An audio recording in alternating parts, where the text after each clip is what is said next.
Bueno, pues vamos a empezar nuestra charla, donde junto con el equipo de Splunk nos van a presentar un poco cuáles son sus predicciones para el año 2025, un poco también hacia dónde ellos evalúan o prevén que va a ir toda la parte de ciberseguridad y los servicios que podemos prestar. Y por la parte de nuestra Deloitte, mi compañero Juan y yo pues comentaremos también un poquito cuál es nuestro punto de vista respecto a algunos de los puntos que va a exponer nuestros compañeros de Splunk y en conjunto pues ofreceros una visibilidad conjunta de todo este tema. Entonces, si te parece empezar la presentación tuya primero. Sí, claro. Hola, buenos días a todos. Soy José Manuel Iglesias, soy Solution Engineer Manager en Splunk, Cisco Splunk. Pues ya sabéis, Cisco nos adquirió, somos una empresa del grupo de Cisco, ¿vale? Bueno, si quieres presentaros vosotros, sí. Conmigo está... Pues por mi lado, pues mi nombre es Antonio Martínez y soy el Product Manager dentro de lo que es nuestro Delivery Center, que está situado en Madrid, dando servicios de ciberseguridad pues, a todo el ámbito de la zona de EMEA. Y mi compañero Juan. Vale, y por mi parte, Juan Mallorquín, yo lidero la parte de Splunk a nivel interno. Nosotros utilizamos Splunk para nuestra ciberseguridad dentro de Deloitte y yo lidero el equipo de ingeniería dentro de Deloitte. Perfecto. Hola, muchas gracias. Me gustaría empezar la presentación hablando un poco de los costes ocultos de la indisponibilidad. Ahora os explicaré qué motivo tengo para empezar por esto, ¿no? Es decir, básicamente tenemos que entender cuáles son los costes de las Global 2000, que sabéis que este es el informe que hace Forbes todos los años sobre las 2000 empresas más pudientes, por así decirlo, del entorno empresarial. Entonces, bueno, pues se calcula que pierden por indisponibilidades alrededor de 400.000 millones de dólares al año, lo cual es una barbaridad de dinero. Si realizamos una media por empresa de este grupo de las 2000, vemos que tienen 49 millones de pérdidas de ingreso. O sea, 22 de ellos solo por multas de regulación, problemas de ciberseguridad, ciberataques, como pueden ser los ransomware que mencionaba antes el ponente de Palo Alto, ¿vale? Es decir, tenemos muchísimas pérdidas de dinero que nos van a dar un marco de por qué está pasando esto. Es decir, fijaros que la estadística dice que el 56% de ese dinero se pierde por ataques de ciberseguridad, ¿vale? Es decir, y esto va a ir increciendo, como ahora veremos durante la presentación. El otro 44% también es un problema de las propias aplicaciones, de la propia fallos en las aplicaciones en la infraestructura que las sustenta, ¿vale? Es decir, que tenemos aquí dos vertientes muy importantes. Una es el control de la resiliencia de las propias aplicaciones y otra de la resiliencia que presentamos frente a los ataques, ¿no? Es decir, esto es un poco por lo que estoy introduciendo esto, para que veáis la magnitud de dinero que significa esto, ¿no? Y esto va a ir creciendo, ¿no? Vamos a hablar de predicciones, voy a hacer aquí un poco de pitoniso en base a los informes que tenemos de nuestros expertos de compañía, que como sabéis somos un referente en ciberdefensa y en observabilidad. Y entonces, bueno, pues vamos a hablar un poco de los cambios legislativos que va a haber en el futuro, cómo nos van a afectar, que son cambios importantes. Vamos a ver cómo la colaboración con nuestros proveedores nos va a potenciar esta resiliencia a la hora de entregar nuestras aplicaciones. También vamos a hablar de la IA y de cómo va a evolucionar en el corto y medio plazo la inteligencia artificial y cómo se está usando actualmente. Y luego hablemos también de geopolítica, que esto es aquí un tema bastante interesante, cómo está evolucionando el mundo y cómo esto afecta a la seguridad y a la resiliencia de las aplicaciones, ¿vale? Bueno, vamos para allá, las predicciones. Vamos a comenzar por lo que llamamos materialidad. La materialidad del mundo económico significa un evento notable que afecta a la economía de la propia empresa, ¿no? En la ciberseguridad es otra cosa, ¿no? La ciberseguridad básicamente es un evento que debería estar reportado, que debería ser algo conocido y que pueda afectar a brechas de seguridad, ¿no? Es decir, simplificándolo mucho, ¿no? Entonces, ahora mismo no tenemos una legislación clara, una legislación que defina esta materialidad en el mundo de la ciberseguridad y es importante. ¿Por qué es importante? Porque, lo estaba comentando también el ponente anterior, los hackers, los ciberdelincuentes, utilizan la IA también. Es decir, la IA no solo tiene una vertiente buena, tiene una vertiente mala. Es decir, también puede ser utilizada de forma perversa. Y entonces, nuestra predicción es que para el año 2025 se van a incrementar muchísimo el número de ciberataques, asistidos por IA, sobre todo, ¿vale? Entonces, esto va a forzar a que haya cambios legislativos importantes respecto a la materialidad de la ciberseguridad, ¿vale? Entonces, a lo largo de este año veremos estos cambios y nos pueden afectar, o sea, cambios normativos que tendremos que adaptar y que tendremos que tener en cuenta si no queremos caer en esas penalizaciones que veíamos antes de 22 millones y demás, que pueden pasar por exponer datos o no enfrentarnos a estos criterios que no están suficientemente pues materializados en la legislación, ¿no? Bien. Pasando al siguiente, vamos a hablar de la resiliencia digital de nuestros proveedores. Es decir, está bien hablar de nuestra resiliencia digital, pero ¿qué sucede? Nuestras aplicaciones, incluso nuestra seguridad, muchas veces está en manos de proveedores externos. Y nuestra resiliencia depende de la resiliencia de ellos. Y a su vez ellos dependen incluso de terceros que utilizan para dar este servicio. Esto nos puede crear un gran problema, porque nosotros podemos creer tener todo controlado. Imaginaros, por no nombrar ningún proveedor de cloud, uno concreto, yo tengo todas mis aplicaciones allí y una indisponibilidad en ese proveedor de cloud me afecta directamente. Y no es algo que me afecte a mí porque tenga mi infraestructura, sino que este proveedor me está causando una indisponibilidad.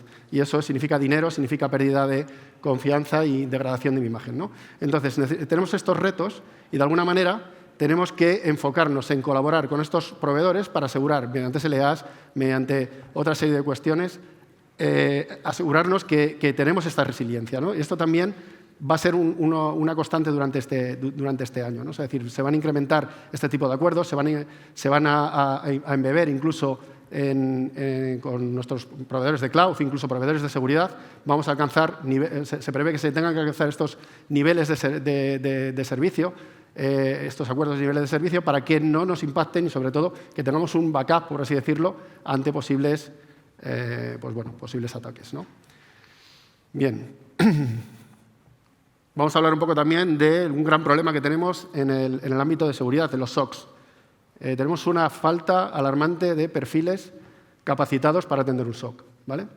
Entonces, esto está pasando, sobre todo, impacta mucho al sector público, no solo en Estados Unidos, también aquí en Europa, que tenemos falta de perfiles especializados. Entonces, ¿qué se está alcanzando en muchos sitios? Se están haciendo acuerdos con universidades para tener pues lo que se llaman SOCs asistidos por estudiantes, ¿no? Entonces, ¿qué significa esto? Pues estudiantes que ya están acabando el ciclo evidentemente, o sea, tienen que tener una formación, van a poder ofertar este servicio, ¿vale? Y lo van a hacer a un precio muy competitivo y vamos a tener un quick win para ambas partes, ¿no? Es decir, los estudiantes podrán conseguir una expertise que, de otra manera, si no la adquieres en el mundo laboral, no vas a tener, y el mundo empresarial también, porque esto sobre todo el ámbito público, pero también el privado, se va a beneficiar de gente perfectamente cualificada y que además tiene unos costes de contratación bastante más económicos. No sé, a mí me gustaría preguntaros, ¿vosotros estáis también teniendo esta percepción de que falta este talento, de que es complicado adquirirlo en el mercado y cómo lo estáis abordando?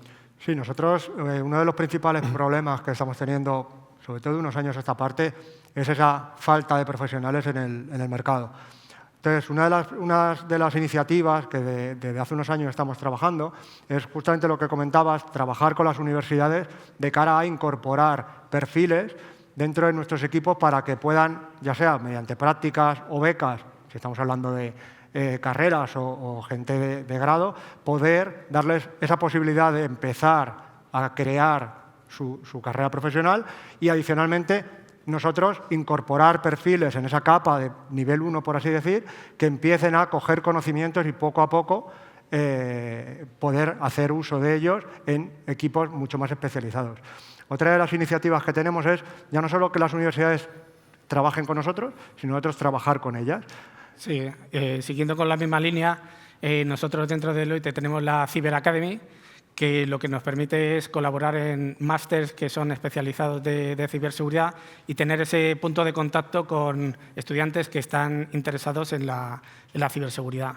¿Vale? No solo eso, sino también seguimos, como decía Antonio, en contacto con centros de estudio en los que los estudiantes, cuando terminan el periodo de estudio, pueden hacer las prácticas dentro de nuestro entorno y ya es una barrera en la que empiezan a integrarse en el día a día de cómo funciona un SOC.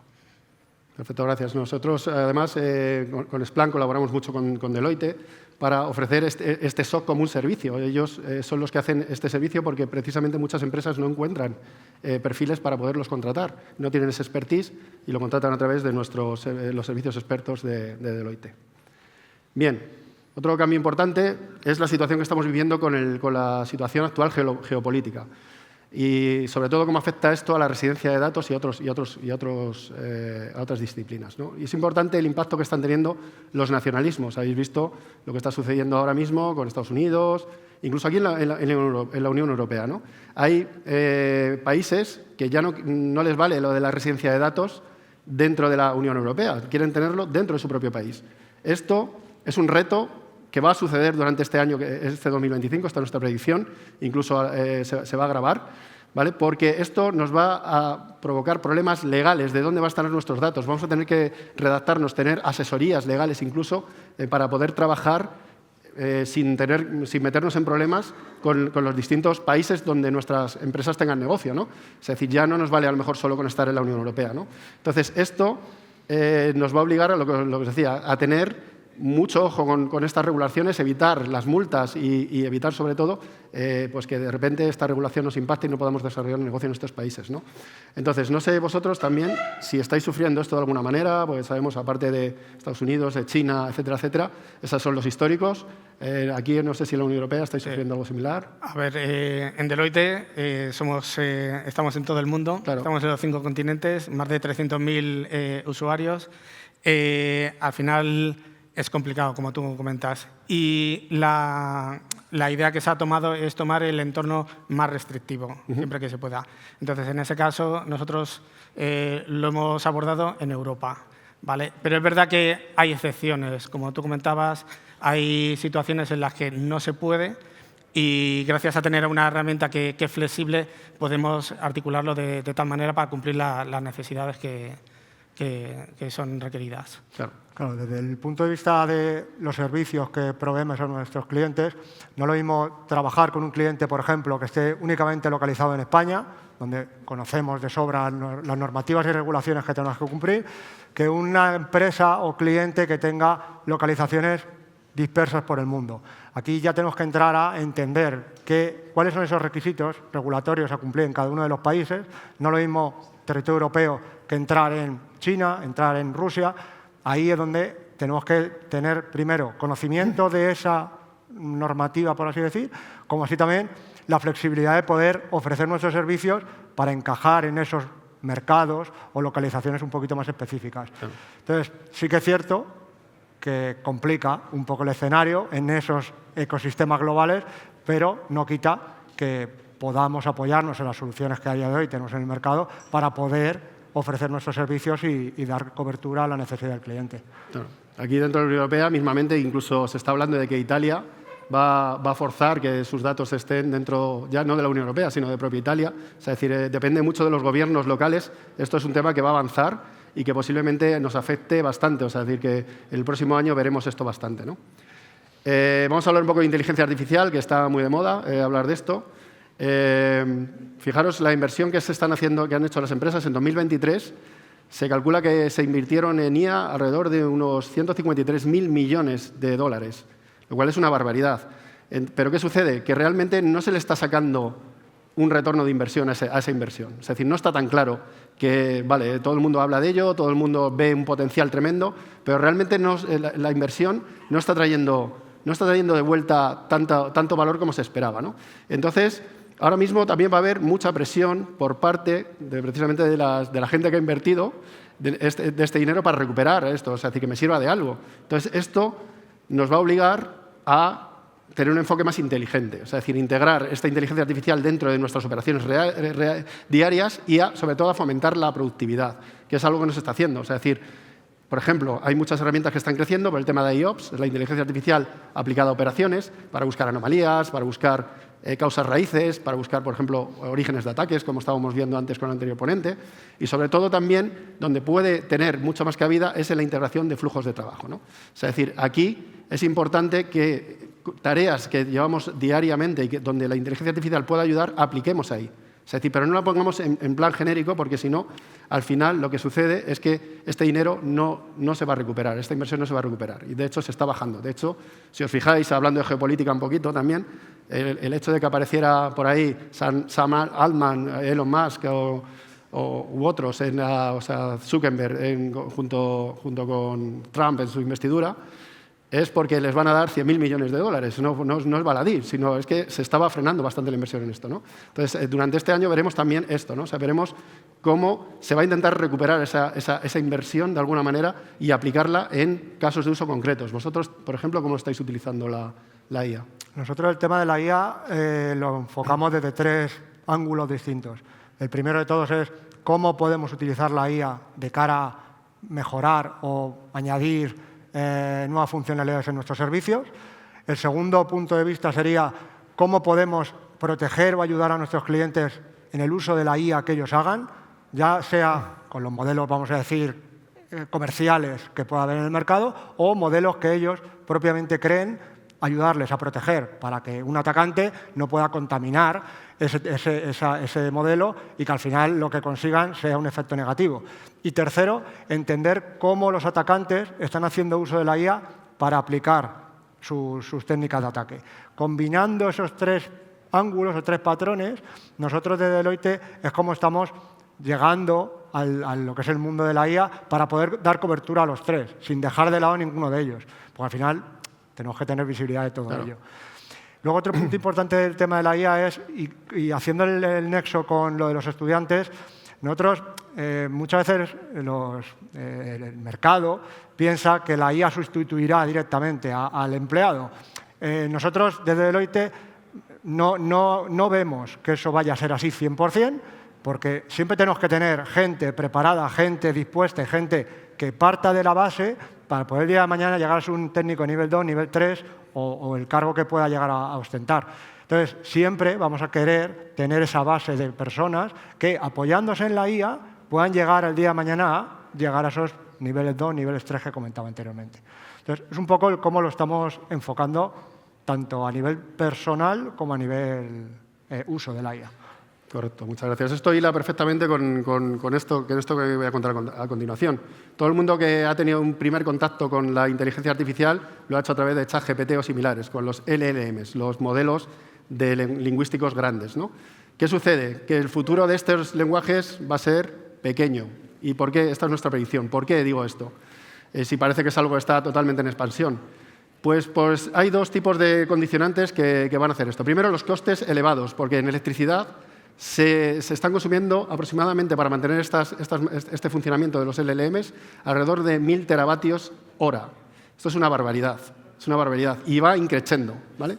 Va increciendo. Para que os deis una idea, es más o menos lo que consume una población mediana, es decir, al año, es decir, de electricidad. O sea, es una barbaridad. Esto tiene unos condicionantes medioambientales muy grandes.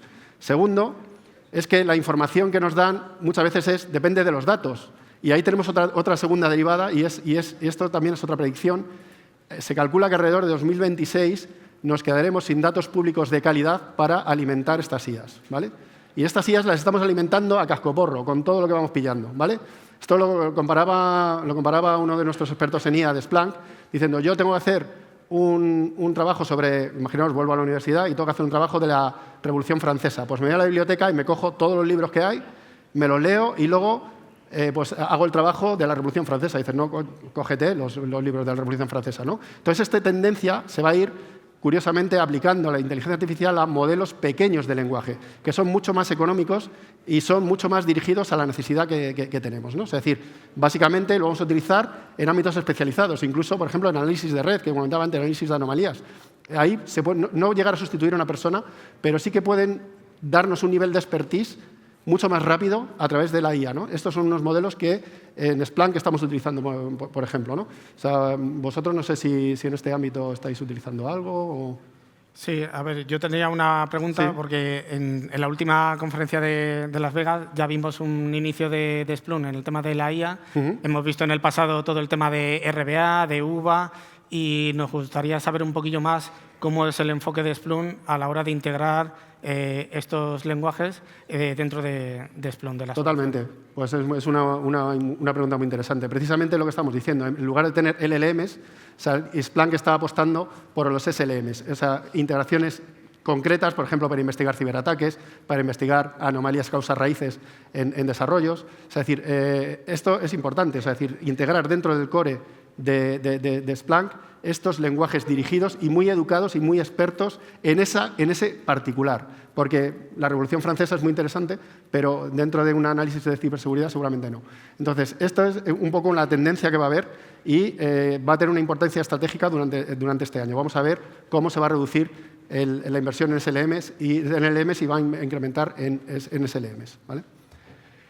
Y bien, ya, es decir, vamos un poquillo justos de tiempo, ¿vale? Es decir, respecto a la observabilidad, ese es también otro de las patas que en Splunk estamos contemplando, ¿vale? Es decir, la resiliencia de las aplicaciones, como hemos dicho antes, depende mucho de los proveedores, depende también de los terceros, ¿no? Es decir, pero monitorizar esta cadena de aplicaciones es complejo, porque estamos en entornos multicloud, estamos en entornos distribuidos, con muchas tecnologías, entonces necesitamos de alguna manera que la observabilidad, que normalmente se entendía como algo reactivo, es decir, cuando tengo un problema ya voy ahí a mirar, forme parte, esos datos que me traigan, formen parte de la resiliencia de mi aplicación, que sean capaces de formar parte de los roadmaps para asegurar qué partes son más importantes de mi aplicación, las observemos antes y seamos capaces de entregar aplicaciones mucho más robustas, ¿vale? Y entonces esto va a ser estratégico durante este año. Es decir, va a entrar incluso dentro de las previsiones de roadmaps de producto